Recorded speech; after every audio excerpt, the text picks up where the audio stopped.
My name is Vexus Thorn, and I am writing these words from a cold stone cell on a world that is not my own. In 3 days my people will end my life. I am not afraid, not anymore. Fear was something I lost on a small blue world called Meridian 3, and what I found in its place was something my species does not have a word for, so I will borrow a human word. I will call it respect.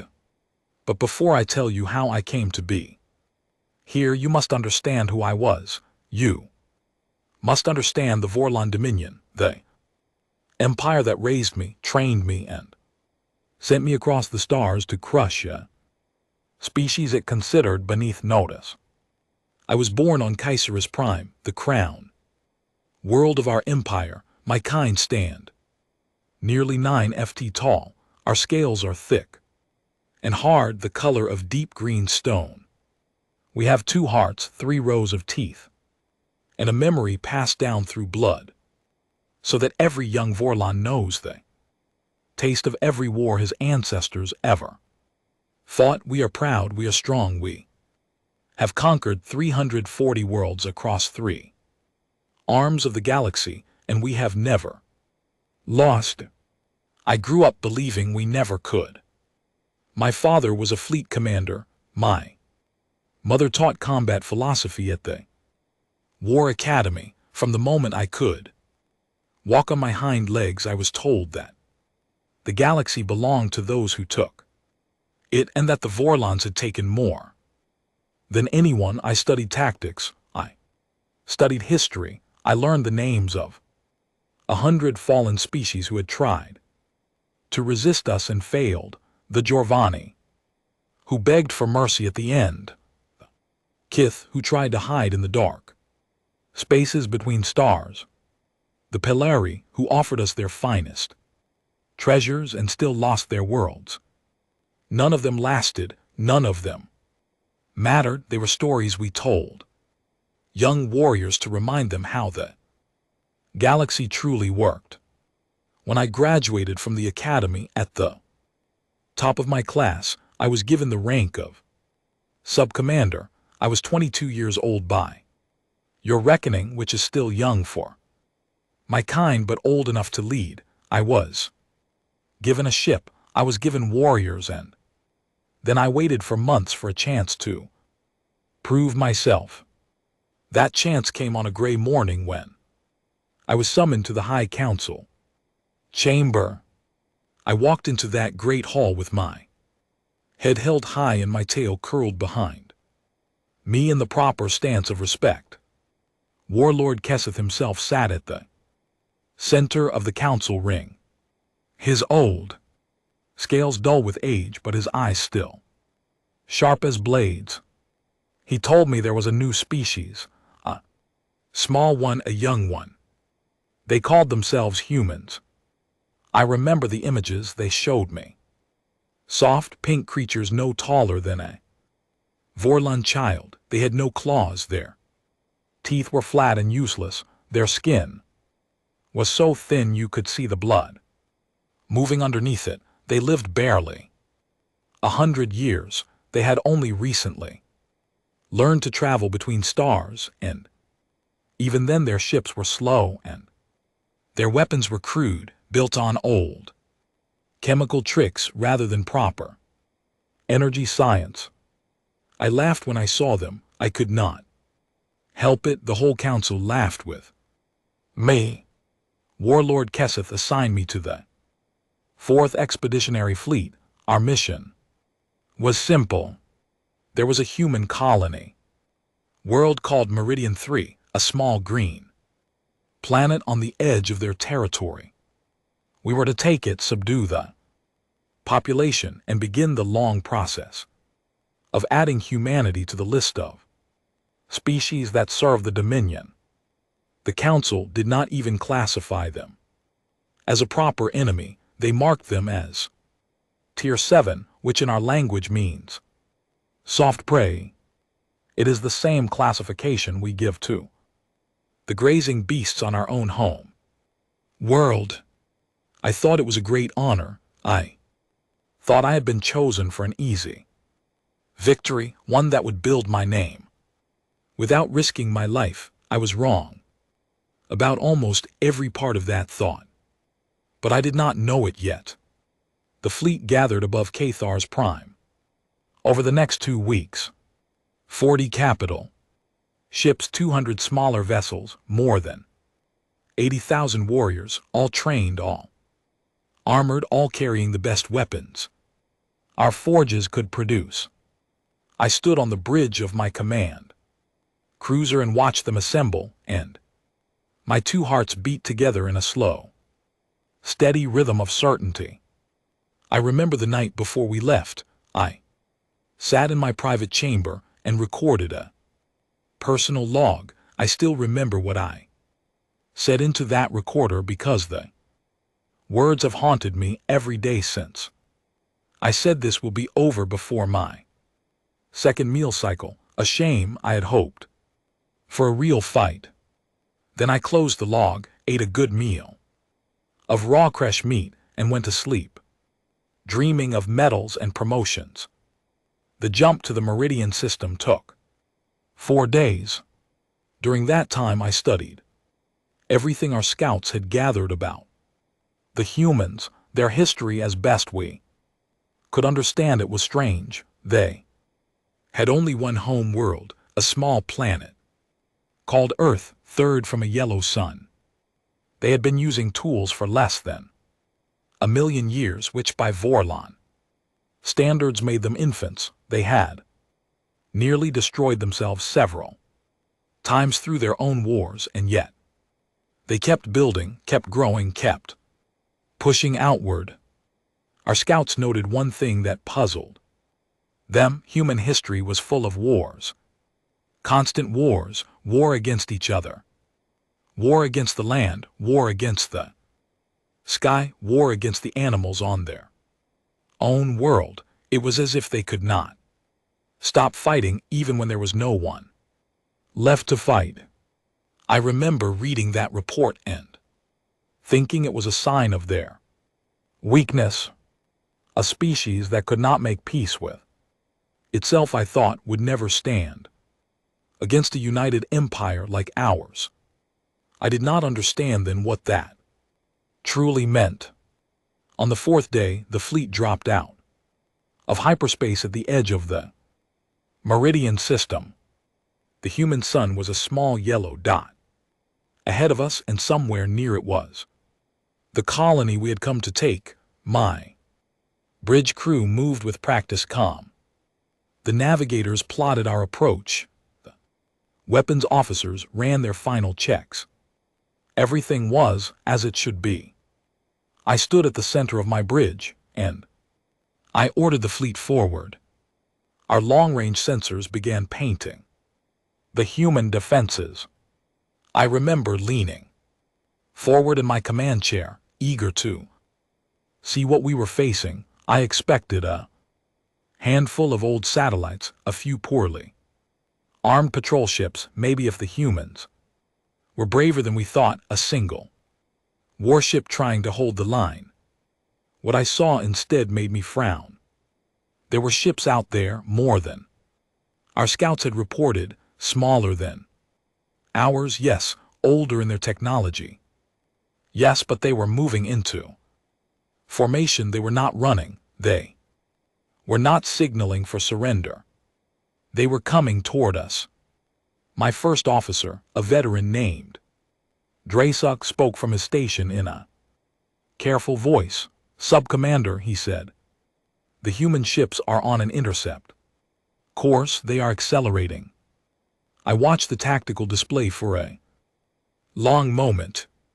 I counted the human vessels, 31 against our more than 200.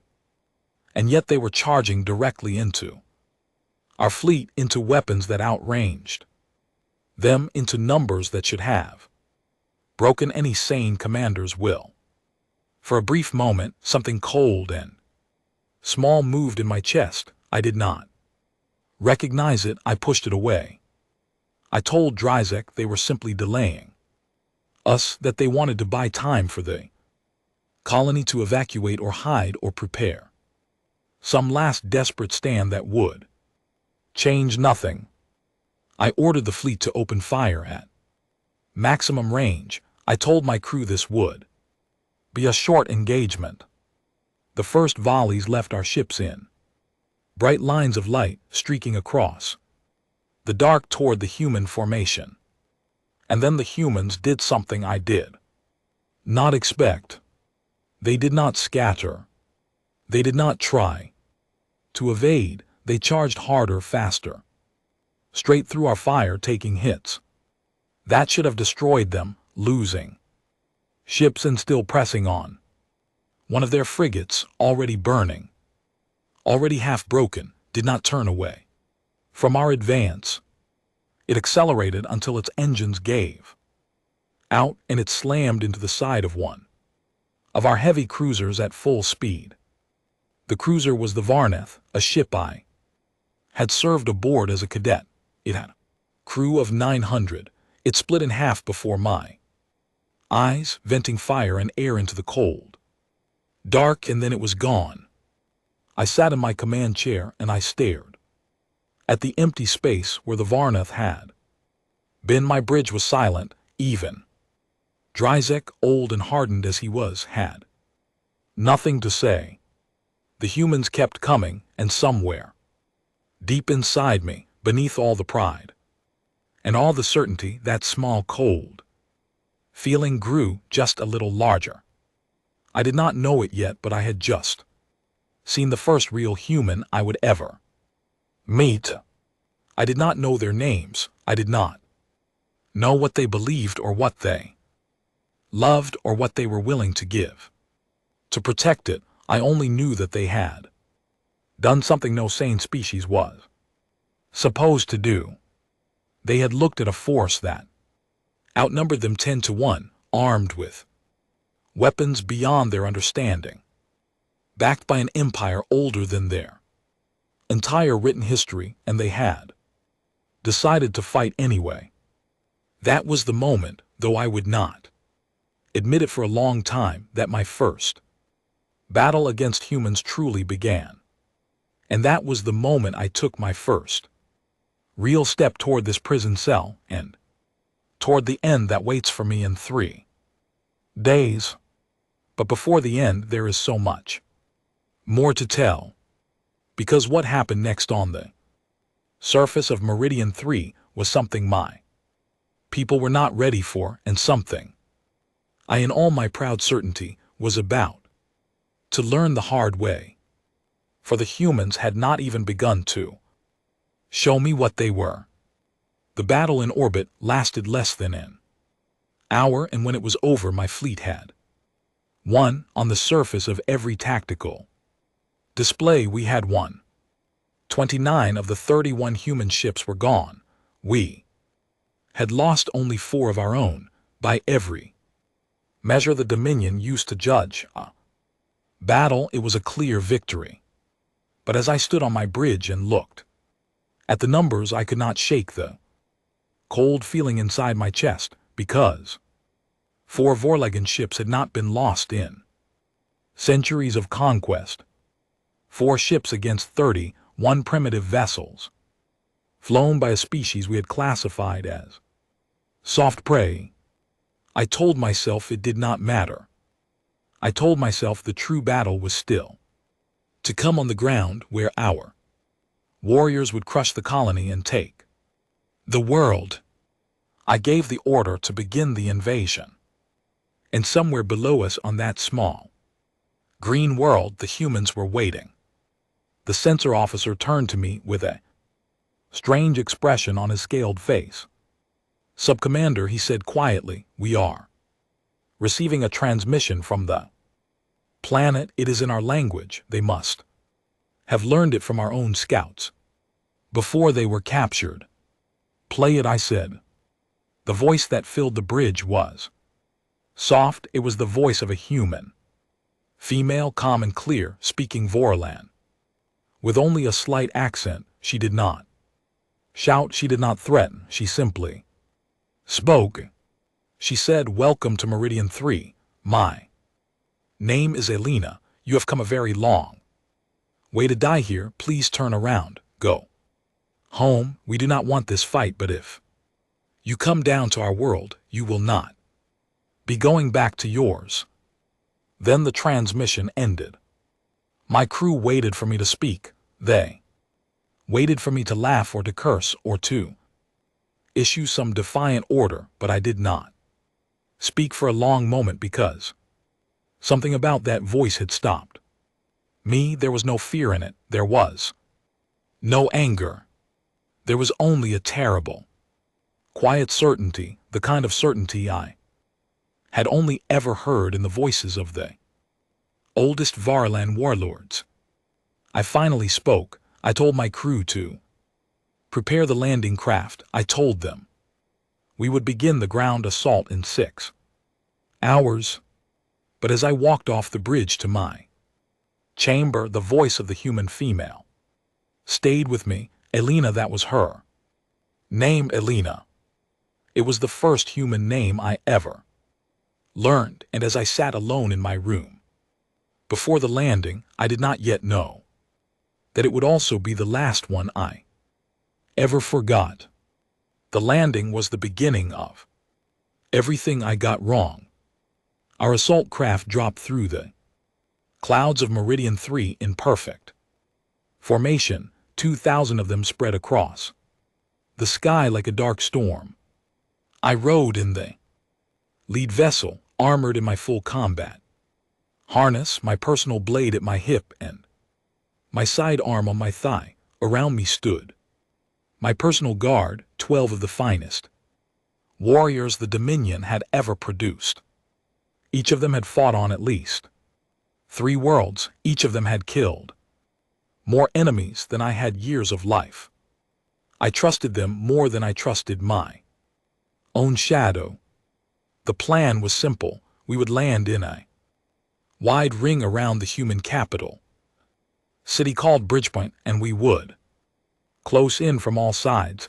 The humans, lacking the numbers and the weapons to defend such a large area, would be forced to either retreat into the city center where we would trap them, or scatter into the countryside where we would hunt them down in small groups.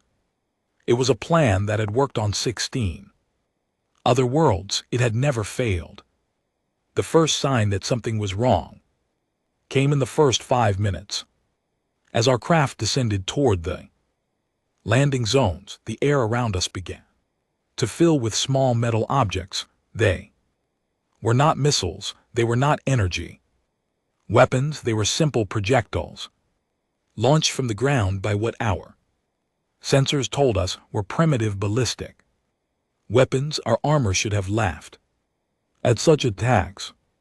But the humans were not shooting at our armor. They were shooting at our engines, at our sensor domes, at the small precise places where even the thickest Vorlon armor had to leave openings to function, and they were shooting from everywhere, from rooftops, from windows, from holes in the ground, from the branches of trees. There seemed to be no part of the landscape that did not hold a human with a weapon. 3 of my assault craft went down. The first minute, 6 more in the second. By the time we reached the ground, I had lost nearly 100 vessels, nearly 2,000 warriors dead, before they had even set foot on the surface.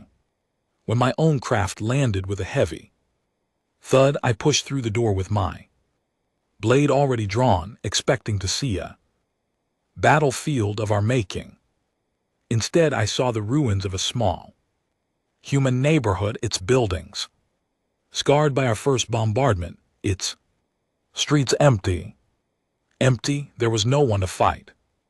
I turned to Drazik, who had landed with me. "Where are they?" I asked. "Where are they all?" He did not have time to answer. The ground beneath our feet exploded. I do not mean that as a figure of speech. I mean that the humans had buried their own city. They had packed explosives into the streets themselves, into the foundations of the buildings, into the sewers, into every place they thought our warriors might stand. And when the first of our landing craft had set down and our forces had begun to gather, they had set off the charges. The world around me turned into fire and dust and noise. I was thrown into the air. My armor absorbed most of the blast, but when I came back down, I landed hard on broken stone, and when I pulled myself up, half of my personal guard were simply gone. Gone, 12 of the greatest warriors our empire had produced, and 6 of them had been erased in a single moment by a species that did not even have proper energy weapons. I stood in the smoke and I looked around, and for the first time in my life I did not know what to do.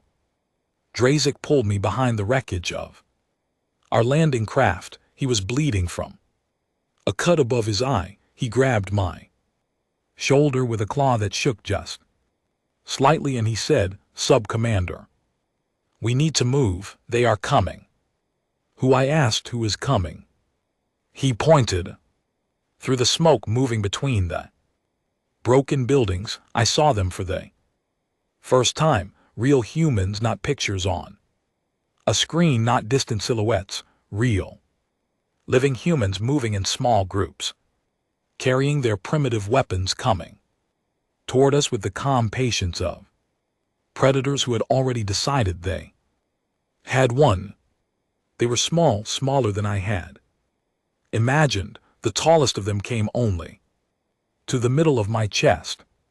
Their faces were pale and strange, with round eyes and small mouths and flat teeth. Their bodies were wrapped in fabric and light armor. They should have looked like the soft prey our council had named them.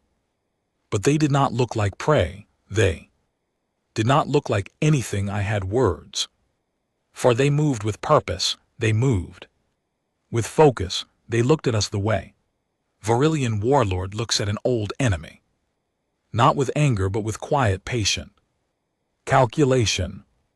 The first firefight of the ground war lasted 3 hours. By the end of it I had lost another 70 warriors. The humans, as far as we could tell, had lost perhaps 15. When the fighting paused and they pulled back into the ruins, it was not because we had pushed them back. It was because they had decided to leave. That was what disturbed me most. They chose when to fight and when to leave. They controlled the entire rhythm of the battle on a world they had lost orbital control of, against a force 20 times their size.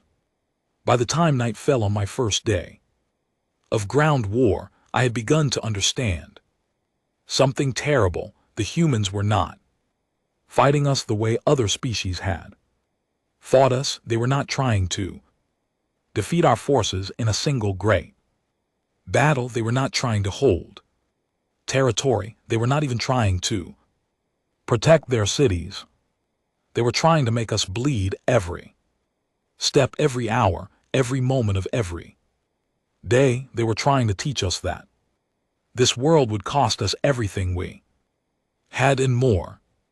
And they were succeeding. On the 3rd day, we captured our first human alive. He was found in the rubble of a collapsed building, pinned under a broken support beam, his left leg crushed beyond any hope of repair. He should have been dead. He should have been unconscious. But when my warriors pulled the beam aside, he was awake and he was smiling. I went to see him myself. I wanted to understand. He was young, perhaps 25 years old by their reckoning. His hair was short and dark. His uniform was torn and bloodied. One of his arms was clearly broken. His crushed leg had been tied off by his own hand to stop the bleeding before we found him. I stood over him in the field medical tent and I spoke through my translator. I asked him his name, I asked him his rank, I asked him why his people were fighting a war they could not win. He looked up at me with pale gray eyes. And he laughed. It was a weak, tired laugh, but it was a real one. Then he said, in his own language, which my translator converted for me, "You came to the wrong rock, lizard." I did not understand the words at first.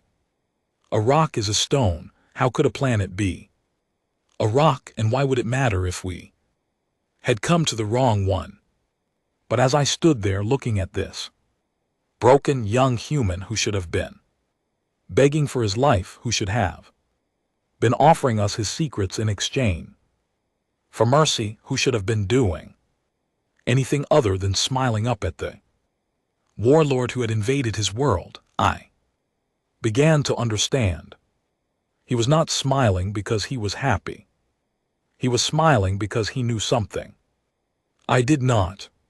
He was smiling because he knew that whatever happened to him, his people would not stop. His death would not matter. His capture would not matter. The loss of his city, his colony, his entire world would not matter, because there were more humans. There were always more humans, and every one of them in his eyes would be willing to do exactly what he was doing now. I left the tent that night and I walked to a small rise outside our camp. I stood there in the cold wind and I looked up at the stars, and for the first time since I had been a very young child, I felt a thing I had no name for. I felt small. The stars above Meridian 3 were the same stars that shone over Kesares Prime, the same stars my father had navigated by, the same stars my mother had taught me to find in the sky when I was no taller than her knee. They had always felt like the lights of a great city that belonged to us, that my people had claimed and would always hold. But that night they felt different. They felt like the eyes of something old and patient, watching me, waiting to see what I would do. I stood there for a long time and I thought about the young human in the medical tent. I thought about his smile. I thought about what he had said. The wrong rock, I whispered to myself. In the dark, the wrong rock. And somewhere in the back of my mind, that small cold feeling I had first felt, an orbit was beginning to grow into something much larger. Something I would soon have to give a name to, whether I wanted to or not. I returned to my command post as the first light of dawn began to touch the sky. 3 weeks of war still lay ahead of me, and I did not yet know how many more lessons the humans had to teach. But I was beginning to suspect that I had not come to conquer a world. I had come to wake something up. The days that followed blurred together into one long storm of fire and confusion. By the end of the first week, my fleet had landed nearly 40,000 warriors on Meridian 3. By the end of the second week, I had fewer than 22,000 still able to fight. I had never seen numbers like that. I had studied every major battle in Voral history, and none of them, not even the Great Siege of Jorvan Prime, had ever taken losses at this speed. But it was not the numbers that broke my certainty. It was the small things. It was the way the humans fought. On the 8th day, I received a report from one of my field commanders that made me read it 3 times to be sure I understood it. A small group of our warriors had been pinned down in the basement of a ruined school. They were surrounded. They were low on power cells. They had been fighting for nearly 2 days without sleep, and then suddenly the human fire had stopped. A single human had walked out of the rubble with her hands empty. She had a Red cross painted on the white band. Around her arm, she had spoken through broken translator, and she had told our warriors that she was a medic and that she was coming in to help the wounded. Our wounded. She walked into that basement alone, unarmed, surrounded by enemies who had been trying to kill her people for more than a week. She tended to 6 wounded Voral and warriors. She set their broken bones. She treated their burns. She gave them clean water. She saved the life of at least 2 who would have died without. Sorry. And when she was finished, she simply stood up, nodded to the officer in charge, and walked back out into the ruins. No one shot at her. Our warriors were too stunned. Our own doctrine did not include such a thing. We did not tend to enemy wounded. We did not have a concept of a medic who crossed the line. When we were taught about healers in the academy, we were taught that they served their own and only their own, and that any healer who went to the enemy was a traitor to be put down at once. But this human had walked in, saved our warriors, and walked out, and she had done it because in her eyes, the moment we had stopped fighting, we had stopped being enemies. We had simply become wounded. I read the report 3 times, and then I sat in my chair and I did not move for a long time. It was not weakness, that was what confused me. A weak species would not walk into an enemy camp unarmed. A weak species would not save the lives of the very warriors who had come to conquer their world. That took something else, something I did not yet understand. On the 10th day, it happened again in a different way. One of our scout teams had captured a human pilot whose small fighter craft had been shot down in a forest to the east of the capital. She was badly wounded, and our warriors had expected her to die before they could bring her in for questioning, but she lived. She was stubborn. She held on. When they began to question her, she would not speak. She would not give them her name, her rank, her unit, or any information at all. And GT snorts. And GT. They used every method the Dominion allowed. She said nothing. Then one of our officers made the mistake of mentioning in front of her that the building she had tried to bomb during her final flight had been a human hospital, and that he believed she had failed on purpose to avoid killing the patients inside. The pilot looked up at him and she spoke. For the first time, she said, "Of course. I missed on purpose. There were children in that building." The officer asked her why that mattered. The building had been a legitimate military target. A proper warrior would have destroyed it regardless. The pilot dying, bleeding, surrounded by enemies who had already decided her fate, looked the officer in his eyes and said, "Because I am not a proper warrior. I am a human being, and we do not kill children, not even to win." Then she closed her eyes and she did not open them again. The officer who had questioned her sent me a personal message that night. He was a hardened veteran, a warrior of 30 years. He had fought on 8 worlds. He had done things in the name of the Dominion that most of our species would not speak of in public. His message was only 3 lines long. "Sub-Commander," he wrote, "I do not think we understand what we are fighting. I request permission to withdraw from questioning duty. I need time to think." I granted his request. I did not know what else to do. That night I sat in my command tent with a map of the continent spread out before me, and I tried to understand the shape of the war I was losing. because I was losing. I had not admitted it yet, not even to myself, but the numbers did not lie. We had taken only 12% of the planet. We held the orbital lanes, but we could not resupply our ground forces quickly enough to replace our losses. The human counterattacks came in waves, not as one great army, but as 1,000 small wounds, each one small enough to survive, all of them together slowly bleeding my fleet to death. And every day reports came in of things like the medic and the pilot and the young man in the tent with his leg crushed. Every day my warriors came back with stories that did not fit our doctrine.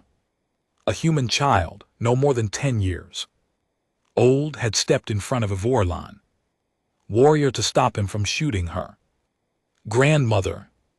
The warrior, one of our best, had lowered his weapon and walked away. When his commander asked him why, he said, "Because she looked at me like I was the monster in her bedtime story, and I did not want to be that monster anymore." A human elder, a man of perhaps 70 years, had surrendered peacefully to our forces and had been taken to a holding area. When the guards checked on him that night, he was gone, but 6 of our wounded prisoners, humans who had been captured in earlier fighting, were also gone. The old man had freed them and slipped away into the city somehow without being seen. He had come in on purpose to rescue them. He had surrendered on purpose to get close. A human soldier, surrounded and out of ammunition, had waited until a Vorlon squad came close, and then he had used himself as a weapon in a way that killed the squad and saved the civilians he had been protecting. He had left a note pinned to his chest. The note said only 4 words: "Tell my daughter sorry." Every report, every day, more stories I could not explain. And then on the 15th day, our scouts brought back a captured document. It was not a military plan. It was not a code book. It was a simple record written in the human language that had been left behind in a school we had overrun. It was a history book. One of our translators worked through the night to read it, and in the morning he brought his findings to me. His face was strange. His scales were pale. "Sub-Commander," he said, "I think we need to talk about Earth." I let him speak, and as he spoke, everything I thought I knew about the humans fell apart. Earth, he told me, was not a peaceful cradle of a young species. Earth was a death world. The planet that had given birth to humanity had more large predators per square unit of land than any world we had ever charted. It had creatures with claws, creatures with teeth, creatures with poison, creatures that hunted in packs, creatures that hunted alone. It had weather that killed. It had plants that killed. It had diseases that killed. It had oceans full of things that killed. It had mountains that killed. And into this world, millions of years ago, had come a small soft creature with no claws and no fangs and thin skin. And that creature had not only survived, it had conquered. Humans, my translator explained, had a trait that was almost unique among the species we had encountered. They were persistent predators. When they wanted to hunt something, they did not ambush it. They did not overpower it. They simply followed it for hours, for days. They would run after their prey until the prey collapsed from exhaustion, and then they would take it. Their bodies, soft and weak as they seemed, were built to outlast almost any other living thing on their home world. But that was only the beginning. Humans had also done something else. They had formed packs, not small packs of a dozen, or so like many predators, vast packs. Packs of hundreds, then thousands, then millions. And those packs had cared for each other in ways that had no parallel in our own history. A Vorlogin mother will care for her young until they can hunt. After that, they are on their own. A human mother will care for her young for 20 years and then continue to care for them for the rest of her life. A Vorlogin warrior who is too wounded to fight is left behind. According to our oldest traditions, human wounded is carried home even if the carrying risks more lives. The translator read from the book. He read about human wars, and there were thousands of them. He read about human disasters, floods and fires and sicknesses that had killed millions. He read about times when humans had fought each other with weapons terrible enough to end all life on their own world. And every time, every single time the humans had survived, they had rebuilt. They had come back harder and stronger and more determined.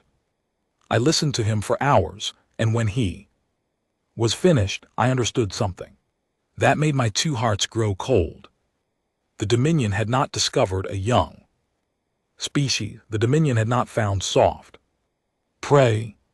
The Dominion had walked into the hunting grounds of the oldest survivors in the galaxy, a species that had spent its entire existence learning how to not die against a world that had tried everything to kill it. And we had decided to add ourselves to the long list of things that had tried.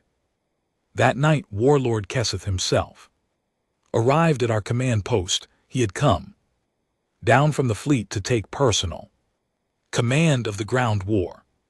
He was old and scarred, and he did not believe in the reports I was sending up to orbit. He thought I was weak. He thought I was making excuses for my losses. He listened to me for 10 minutes. Then he slammed his claw on the map table and he said, "Enough. If the humans will not break, we will break their world." He gave the order for full orbital bombardment of the human cities we had not yet taken. He did not wait for council approval. He did not consult the other commanders. He simply gave the order, and the fleet above us began to prepare. I wanted to stop him. I should have stopped him, but I was still a sub-commander, and he was a warlord, and in our empire, warlords do not take counsel from their juniors. The bombardment was scheduled for dawn, but dawn never came for Warlord Kesseth, because that night the humans did something no one, not one of us, had ever thought possible. They captured 3 of our supply shuttles in a small raid on our outer perimeter. They did not destroy them. They did not even damage them. They simply took them very quietly and they flew them up into orbit using their cargo codes and their transponder signals, because our own scouts had made the mistake of landing at human airfields in the early days, and the humans had watched and learned and copied. The shuttles approached the flagship at dawn. They were cleared to dock. They were waved through every security check, and when they reached the flagship's main bay, they detonated all 3 of them at once. Full cargo, loads of captured Vorlag explosives, stolen from our own supply lines and repurposed by human hands. The flagship did not survive the blast. Warlord Kesseth did not survive. Nearly 4,000 warriors on that ship did not survive. The bombardment order was never given because there was no longer a command structure in orbit to give it. And I, Sub-Commander Vexus Thorn, 22 years old by your reckoning, found myself standing in a command tent on a world that was killing me, looking at a fleet in disarray and realizing that I was now the senior officer alive. I was in command. I had never wanted it. I had never asked for it. I had dreamed of a quick victory and a medal to hang above my father's hearth.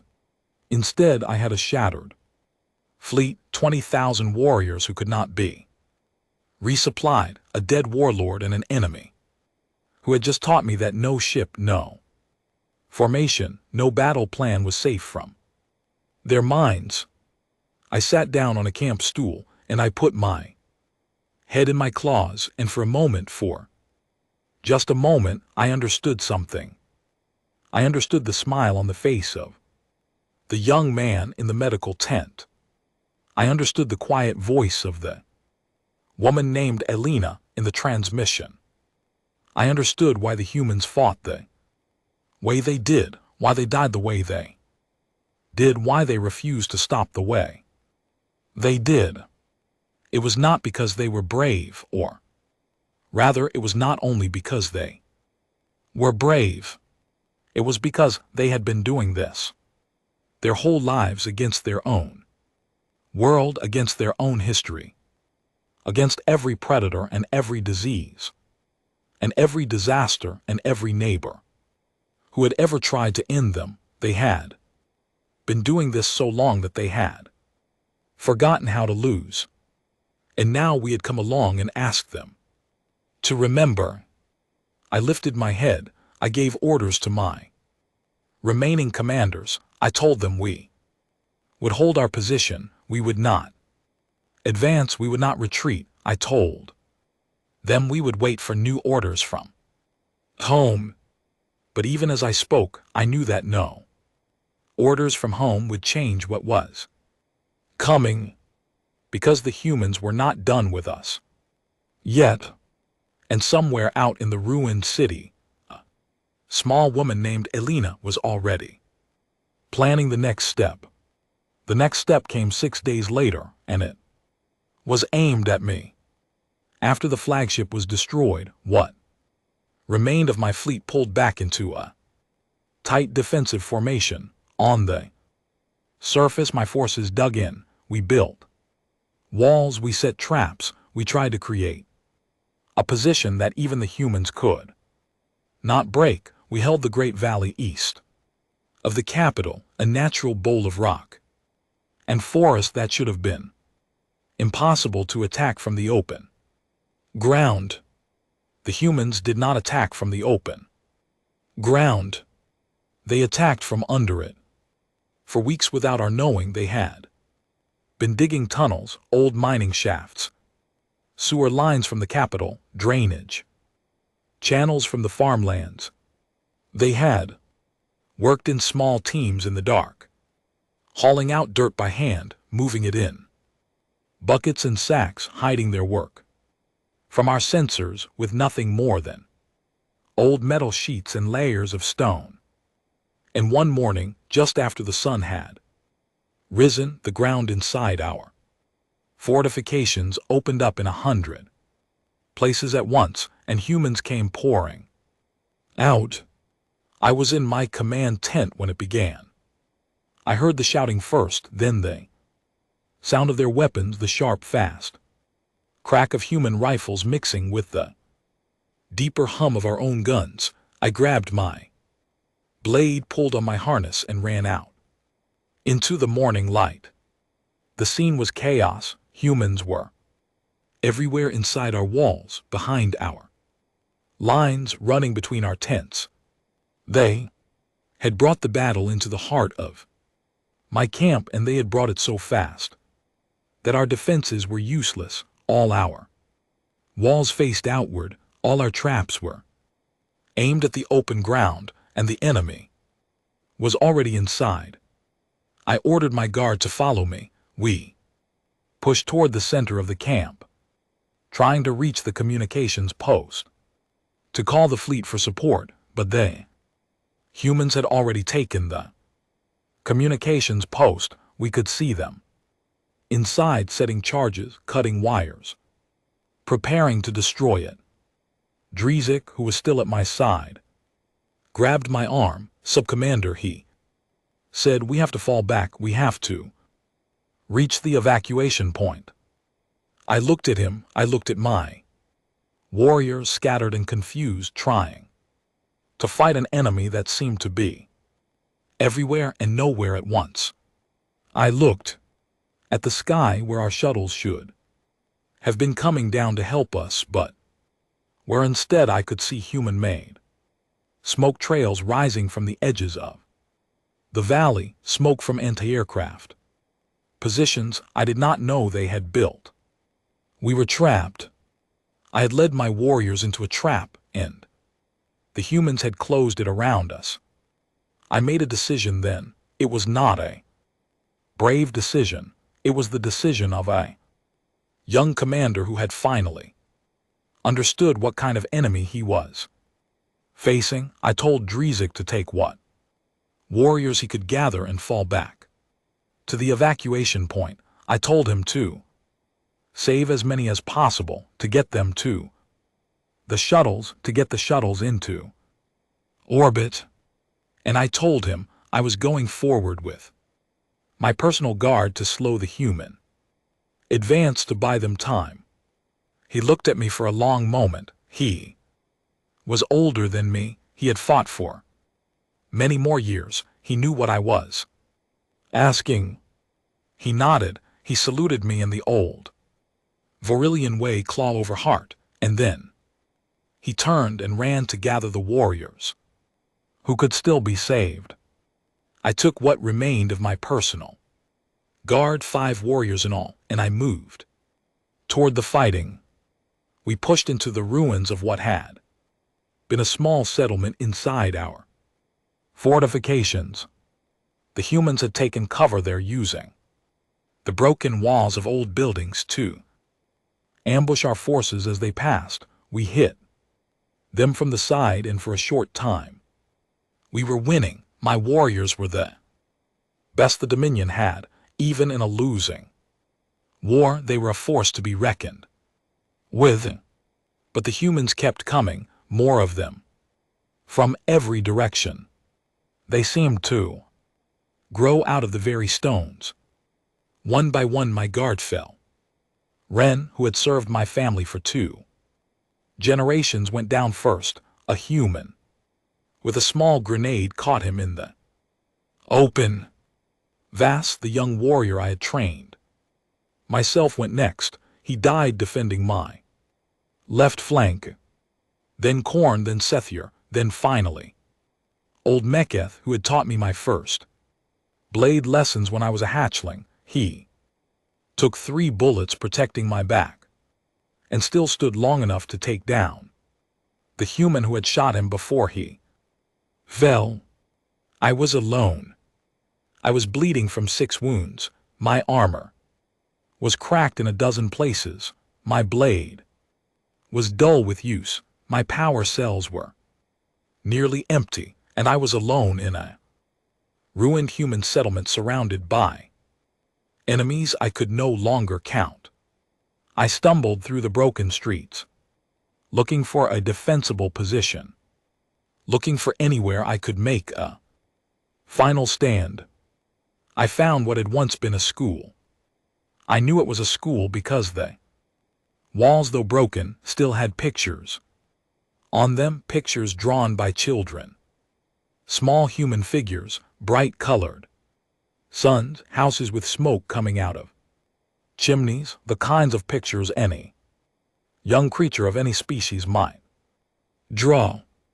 I stepped inside and I leaned against the wall and I tried to catch my breath. That was when I saw her.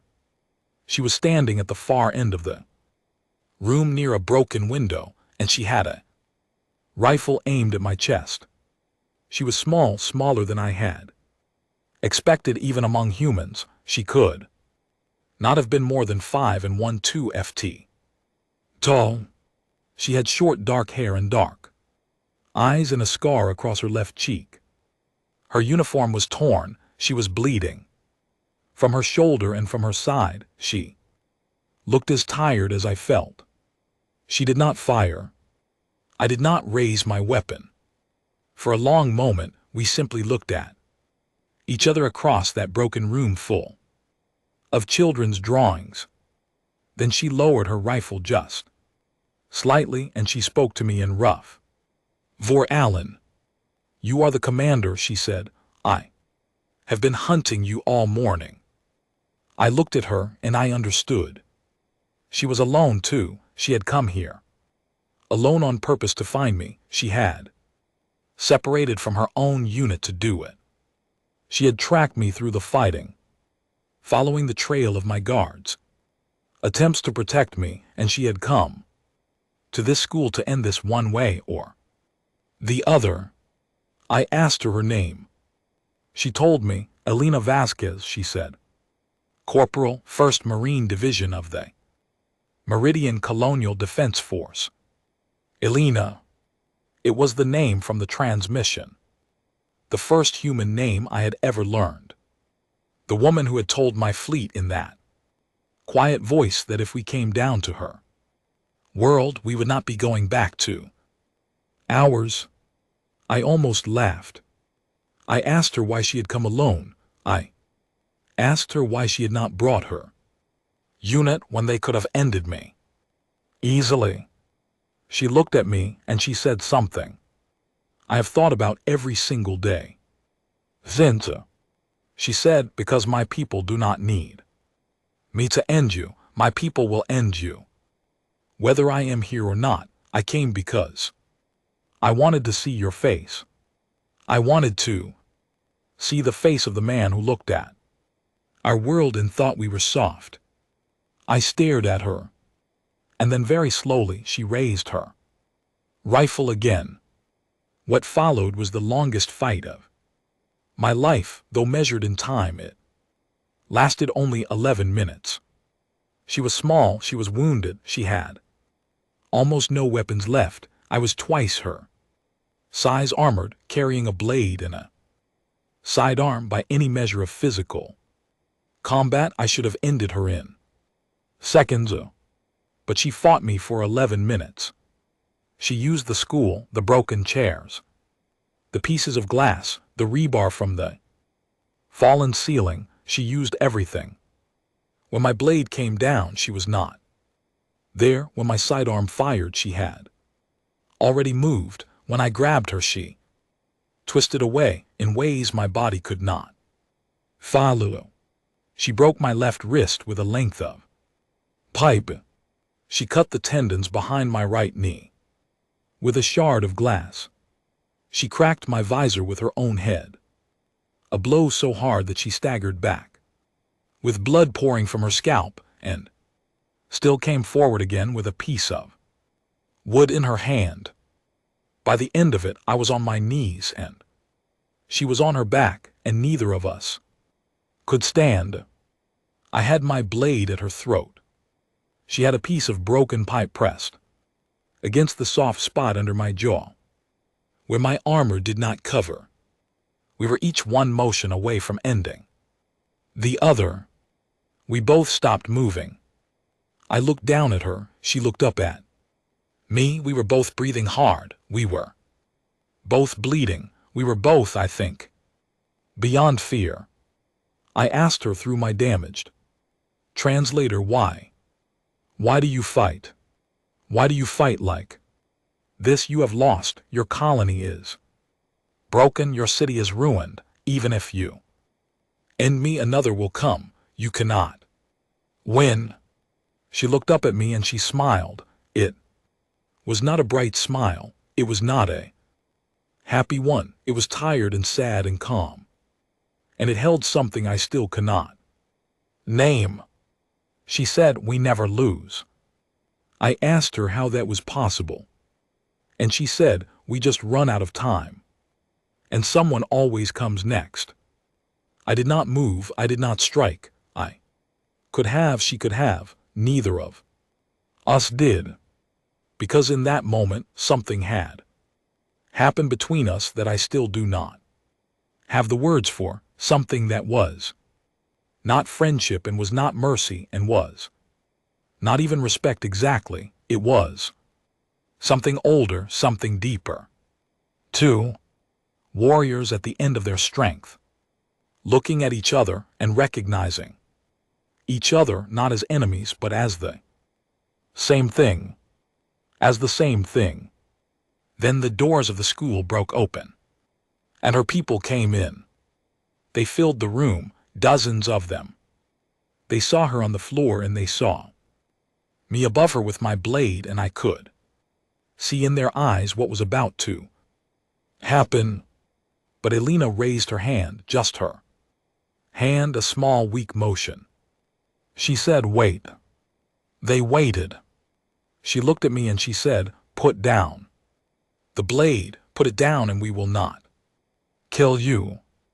I looked at her for a long moment, and then, for reasons I could not have explained at the time, I obeyed.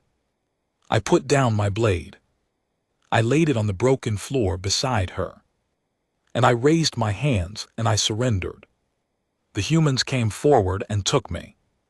They were not gentle, but they were not cruel. They tied my hands with strong cord. They put a cloth over my wounds. They carried me out of the school, past the ruins of my own command post, past the bodies of my warriors, past the broken walls of everything I had brought to this world. As they carried me away, I looked back. Elena was being lifted onto a stretcher by two of her own. Her eyes met mine. Across the ruins, she raised one hand just slightly, and she held it up. I did not know the meaning of the gesture then. I would later learn it was something humans do to say goodbye, or to say thank you, or sometimes to say both at once.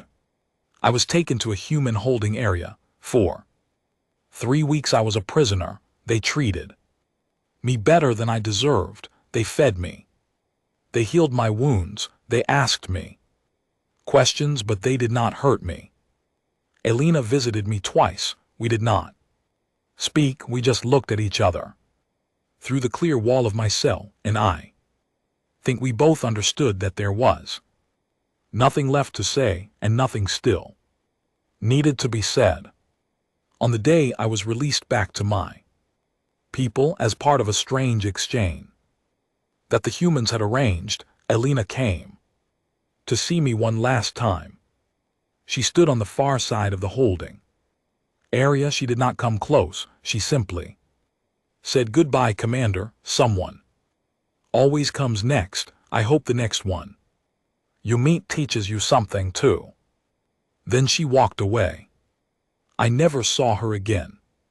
The Dominion lost the war. I do not mean only the war for Meridian 3, though we lost that completely. I mean the larger war, the real one, the one I had not even known we were fighting.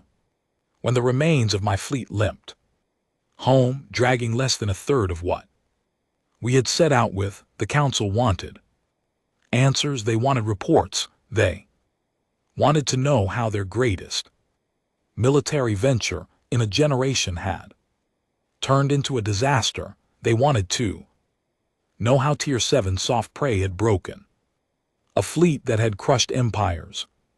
I gave them my report. I told them everything. I told them about Aliana and about the medic who had walked unarmed into our basement, and about the young man in the tent who had laughed through his wounds. I told them about the tunnels and the captured shuttles and the 11 minutes in the school. I told them about Earth and what it had made the humans into. I told them we could not win, that if we fought humanity with everything we had, they would simply keep coming, that we would run out of warriors before they ran out of people who were willing to stand in front of us, that we would run out of worlds before they ran out of reasons to take them from us, that in the end the galaxy would remember this as the war in which the Vorlon Dominion met something older and harder than itself and did not survive the meeting. The Council did not want to hear it. They called me a coward, they called me a traitor, they said that my weakness in the school, my surrender, my willingness to be taken alive was proof that the humans had turned me. They said that any warrior who could have put down his blade to a wounded enemy female had lost his place among the Vorlon people. They put me on trial. The trial lasted 2 days. There was no true defense. There was no true judgment. It was a ceremony meant to hide a decision that had been made. Before I ever entered the room, they found me guilty of dishonor. They sentenced me to death. I was not surprised. I was not even angry. I was taken to this cell. In 3 days, I will be taken out of it, and my people will end my life in the old way, with a blade in the sand ring where Vorlag and traitors have been ended for 1,000 years. I am not afraid. I spent many nights in this cell trying to understand why I was not afraid, and I believe I finally do understand. It is because of Elena. Because of a small woman with a scar on her cheek who fought me for 11 minutes in a ruined school and then told me to put down my blade. Because of the smile she gave me when I asked her why her people fought. Because of what she said to me. She said we never lose, we just run out of time and someone always comes next. I have thought about those words every day.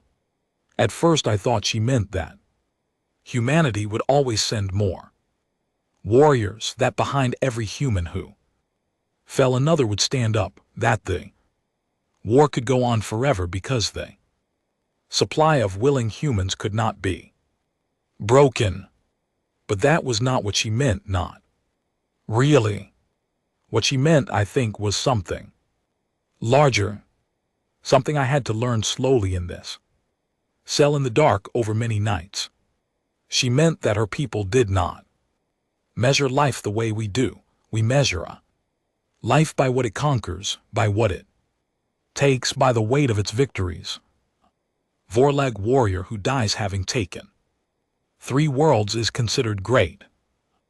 Vorlag warrior who dies having taken none is considered a failure.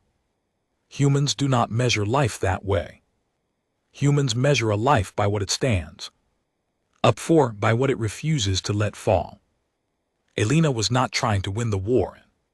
That school, she was not trying to win the war when she hunted me through the ruins. She was not even trying to survive. She was trying to be a link in a chain that stretched back into her own history, back through every human who had ever stood against something larger than themselves and refused to move. A chain that stretched forward into a future she would probably not live to see, a future full of humans who would hear her name or the names of the thousands like her, and who would take the next step in the long human walk across the stars. She did not need to win, she only needed to hold her place in the chain, and as long as she held it, the chain would hold, and as long as the chain held, humanity would move forward. That is why they are unbeatable. That is what my people never understood. You cannot defeat a species that measures itself by the length of the chain, because every link you break only makes the next link hold tighter. We thought we were hunting prey. We were actually being measured against a standard that we could never meet by people who had been building that standard for 1,000,000 years. And we came up short. There is one last thing I want to say before I finish this recording. When I stood over Elena in that school, with my blade at her throat, I could have ended her. I was stronger, I was faster, even wounded. I could have done it in a single motion before her people came through the doors. I did not. I have asked myself 1,000 times why. I did not. I used to think it was weakness. The council certainly did. My people will die believing it was weakness. But I have come to understand that it was not weakness. It was the first brave thing I had ever done. All my life I had been told that courage was taking lives, taking worlds, taking the things that other species held dear and adding them to the collection of the dominion. That was what a Vorlon warrior was. That was what I had been trained to be. But in that moment, in that ruined school with a wounded human woman under my blade, I did something no one had ever taught me to do. I chose not to take. I chose to see her as something more than prey, to see her as something that had earned the right to keep breathing, whatever the cost to my own fate, whatever my counsel might later say, whatever the cost to my own life. I put down my blade. It was the first true act of courage in my life, and it was also, I think, my last, because everything that has happened since my capture, my surrender, my trial, my approaching end, has only been the working out of that one choice. My people believe I am dying a coward's death. They believe I broke. I know better. I am dying because in one moment, in one small room, I looked at another being, and I decided that she was more than what my people had told me she was. I am dying because I refused to add Elena's name to the list of lives the Dominion had ended. I am dying because I let one link in the long human chain hold. And if her chain holds, then perhaps in some strange way, I am part of it now. 2. That is my last thought. That is my last gift to anyone who hears this recording, to anyone who finds this message, to anyone who wonders what happened to the young Vorlon subcommander who was sent to conquer a small green world and who came back broken. I have one thing to say. The humans are coming. Not as conquerors, not as warriors, not even as enemies, unless you make them into enemies. They are coming the way they have always come to every new place, slowly, stubbornly carrying their children and old ones and their strange, strong idea that no link in their chain is allowed to break. If you meet them, do not make my mistake. Do not see them as small. Do snorts not see them as soft. Do not count them by their numbers or their weapons or their years. Count them by the length of the chain. Count them by the names of those who came before, and by the faces of those who will come after. Count them by the quiet voice of a woman named Elena speaking across the stars, telling you that if you come to her world, you will not be going home to yours. Then if you are wise, turn your ships around, go home, hold your own chain. Let them hold theirs, meet them as neighbors, not as prey, meet them as fellow travelers in a very large and very old galaxy. They will meet you the same way. They are better at that than we ever knew. I can hear the guards outside my cell. Now they are coming for me. I am ready. My name is Vexus Thorn. I was a sub-commander of the Vorlag Dominion. I led a fleet against a species called humans, and I lost. I was defeated not by their ships or their weapons, but by single woman in a ruined school who showed me in 11 minutes what my entire empire had never taught me in 100 years. My first battle against humans taught me how to fight. My last moment of courage is this, admitting that they taught me how to live. Remember Elena. Remember the chain. And if you ever look up into the stars and see a small, bright ship coming towards you, one that does not run and does not turn away, one that carries a species you have never met but somehow already know, do not raise your weapons. Raise your hand instead. The way she raised hers to me across a ruined room at the end of a long and terrible day. They will understand. They always do.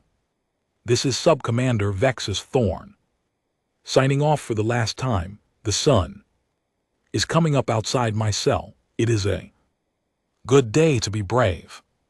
It is a good day to put down the blade. Goodbye.